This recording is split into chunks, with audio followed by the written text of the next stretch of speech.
Hey Sebastian, sorry for the late response, but I thought this was a really cool question and wanted to give it an answer.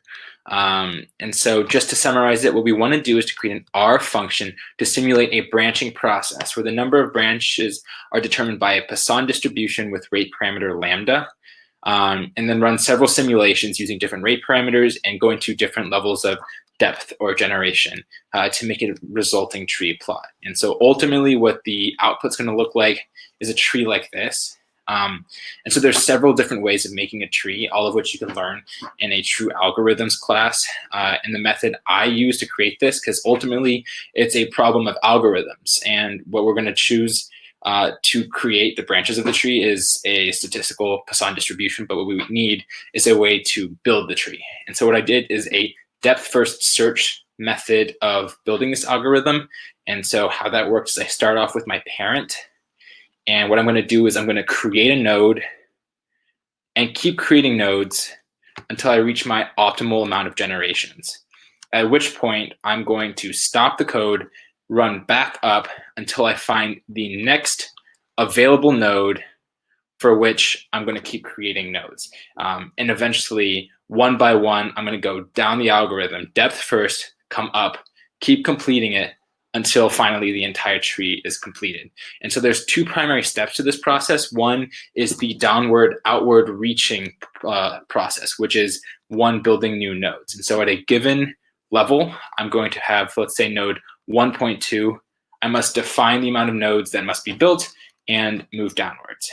The second part of the process, once we reach the end, I'm going to color this in blue, is saying I'm at my X generation.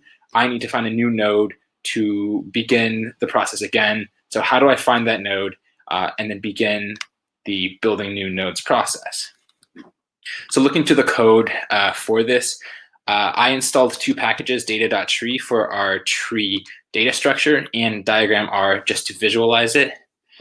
Here are two helper functions. One is for the first process, creating nodes. And so what we're going to do is take a node and define the amount of children based on a Poisson distribution, pulling one sample out of our distribution. And then we're going to add these nodes to our tree. And we're going to name all of them. The next is the second part of the process, finding a new leaf. And so what we're doing here is I'm going to, once I hit a stopping point, I'm going to go up to the node above it, look at all the siblings, and if they're leaves, I'm going to go to them and say, I'm going to keep going down and building new leaves. And so once we've done that, we can define the depth that we want and our lambda parameter. And here's me instantiating the tree, but ultimately what the while loop is saying is if I am at the lowest level at my depth, I'm going to find my next leaf. If I'm not at my lowest depth, I'm going to add more children and keep going down. And so as you can see, it's an iterative process until eventually we have our final tree. And so that's the basics of the code. I'd love for you to implement this yourself and play around with it. But beyond that, let's try to run some application. Let's try to play around with this because I have RStudio open over here. And so here is the original code, like I said, and the output.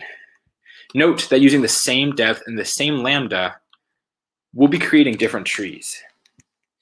Here's one tree, another tree, and another tree, right? What happens if we change lambda to 1? We would anticipate that the number of branches would decrease drastically. And let's see if that's the case. So an X I've defined as producing no progeny. So as you can see, it's not even reaching our maximum depth. How about lambda of 4? I'd imagine this tree is going to be a little too wide for the display, but as you can see, as lambda goes up, it takes an exponentially larger amount of space to be able to communicate our tree. And I'm sure with a given lambda and with a given, I'm gonna stop sharing.